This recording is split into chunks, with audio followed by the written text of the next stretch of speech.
এই হলো সেই কাহিনী যা আসমান ও জমিনের মধ্যবর্তী শূন্যতাকে কাঁপিয়ে দিয়েছিল।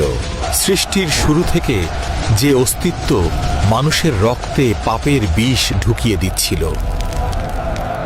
কিসের হিসাব, কিসের বিচার?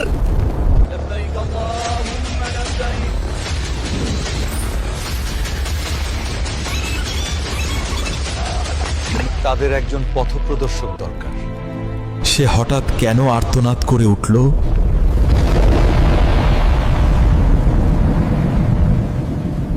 ইমাম মুজাহিদ বলেছেন, ইবলিস তার দীর্ঘ জীবনে 4 বার প্রচন্ড আক্ষেপে কেঁদেছিল। তার মধ্যে একবার ছিল যেই মুহূর্তে আসমান থেকে 7টি বিশেষ আয়াত নাজিল হলো। কি ছিল সেই আয়াত? কেন তা নাজিল হওয়ার পর ইবলিস বুঝে গিয়েছিল যে তার এত বছরের পরিশ্রম আজ ধুলোয় মিশে গেল? আসুন ফিরে যাই 1400 বছর পেছনের সেই ধুলিমলিন মক্কায়। মক্কার আকাশ তখন কুফরির অন্ধকারে ঢাকা। কাবার পবিত্র প্রাঙ্গণ দখল করে আছে 360টি মূর্তি। কেউ লাতের সামনে মাথা নত করছে, কেউ উজ্জার সামনে। প্রত্যেকে তার নিজের তৈরি করা খোদার কাছে কিছু চাইছে। প্রত্যেকে তার নিজের তৈরি করা খোদার কাছে কিছু চাইছে। মানুষ তখন পথহারা, তাদের কোনো দিশা ছিল না। তারা কাঁদত, কিন্তু কার কাছে কাঁদবে তা জানত না। তারা চাইতো, কিন্তু কার কাছে হাত পাতবে সেই ঠিকানাই তাদের জানা ছিল না। তাদের একজন পথপ্রদর্শক দরকার। তাদের ইবাদত বলতে ছিল কেবল শীষ দেওয়া আর তালি বাজানো। অন্তরে ছিল হাহাকার। আমাদের রব কে? আমরা কার ইবাদত করব? কেমন করে সেই মহান সত্তার সাথে কথা বলবো? ইতিহাস তখন এক সন্ধিক্ষণে দাঁড়িয়ে। আর সেই সময়েই হেরা গুহার সেই নিঃসঙ্গতা ভেদ করে নবী মুহাম্মদ সাল্লাল্লাহু আলাইহি ওয়াসাল্লামের ওপর নাজিল হলো প্রথম ওহী, ইকরা। اقرأ باسم ربك الذي خلق। হৃদয়ে নেমে এলো নবুয়তের ভার। এক প্রশ্ন যেন নবীকে ঘিরে ধরল। দাওয়াত শুরু করব কিভাবে? রবকে ডাকব কি বলে? তার সাথে কথা বলার প্রথম পদক্ষেপ কি হবে? এটি ছিল সেই শুরু যেখান থেকে খুলে গেছে পুরো কোরআনের দরজা। এটি হলো সূরা আল ফাতিহা।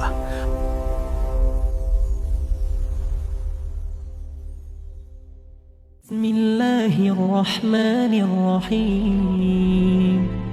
আলহামদুলিল্লাহি রাব্বিল আলামিন। আর রহমানির রহিম। মালিক ইয়াউমিদ্দিন। ইয়াকা না'বুদু ওয়া ইয়াকা নাস্তাঈন। ইহদিনাস সিরাতাল মুস্তাকিম। صراط الذين أنعمت عليهم غير المغضوب عليهم ولا الضالين।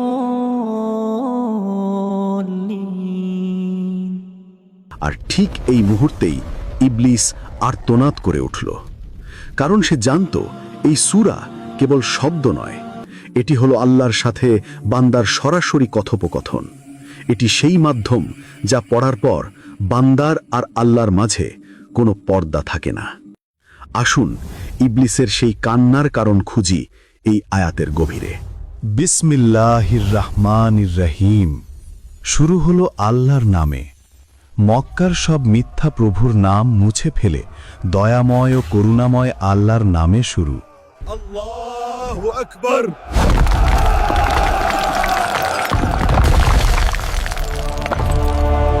আলহামদুলিল্লাহি রাব্বিল আলামিন। খেয়াল করুন, এখানে শুকরিয়া বলা হয়নি, বলা হয়েছে হামদ। শুকরিয়া আদায় করতে হয় কিছু পাওয়ার পর, কিন্তু হামদ সুখে দুঃখে, প্রাপ্তিতে কিংবা বঞ্চনায় সর্বাবস্থায় আল্লাহর প্রশংসা। তিনি রব। রব মানে শুধু পালনকর্তা নয়, রব তিনিই যিনি মায়ের চেয়েও অধিক মমতায় তিল তিল করে আপনাকে বড় করেন, পূর্ণতা দেন। তিনি শুধু এই পৃথিবীর নন, মহাবিশ্ব, গ্যালাক্সি, ব্ল্যাক হোল থেকে শুরু করে ক্ষুদ্র অণুপরমাণুর একচ্ছত্র অধিপতি। الرحمن الرحيم ভয় পেও না, তোমার রব রাগী নন, তিনি পরম দয়ালু, অসীম করুণাময়। এই আয়াতটি ছিল ইবলিসের বুকে প্রথম আঘাত।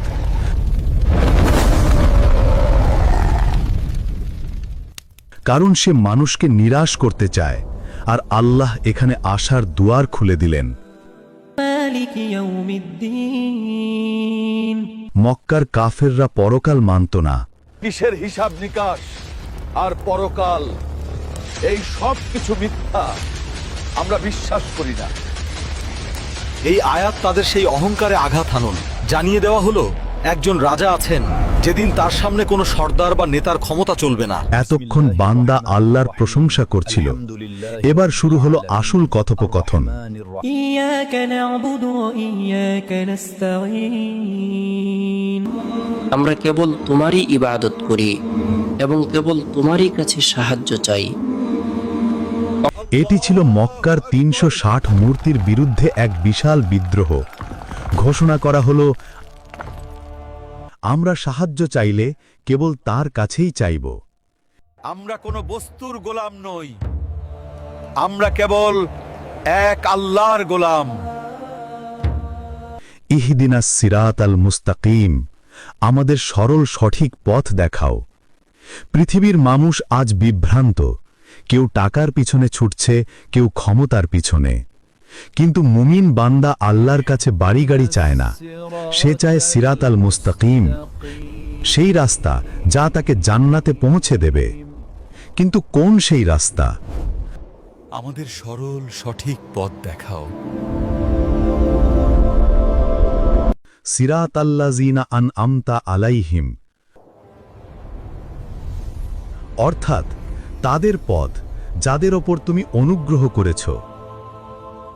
গাইরিল মাগদুবি আলাইহিম, তাদের পথ নয় যারা সত্য জেনেও তো প্রত্যাখ্যান করেছে।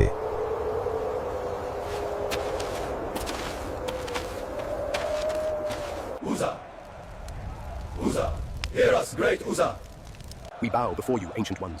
We offer this incense. Hear our pleas.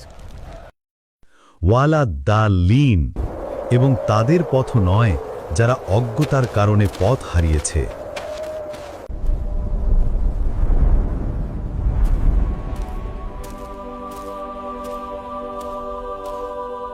আজকের ২১বিংশ শতাব্দীতে দাঁড়িয়ে আমরা যখন ডিপ্রেশন, অ্যাংজাইটি আর মানসিক যন্ত্রণায় ছটপট করি, তখন সূরা ফাতিহা আমাদের জন্য এক মহৌষধ। আল্লাহ তাআলা বলেন, আমি সালাতকে অর্থাৎ সূরা ফাতিহাকে আমার এবং আমার বান্দার মাঝে অর্ধেক করে ভাগ করে নিয়েছি। যখন বান্দা বলে আলহামদুলিল্লাহ, তখন আল্লাহ উত্তর দেন, আমার বান্দা আমার প্রশংসা করল। ভাবা যায়, আপনি যখন নামাজে এই সূরা পড়ছেন, স্বয়ং মহাবিশ্বের অধিপতি আপনার কথার উত্তর দিচ্ছেন। নবীজি বলেছেন, যে ব্যক্তি সূরা ফাতিহা পড়ল না, তার নামাজই হলো না। ইবলিস কেন কেনেছিল জানেন?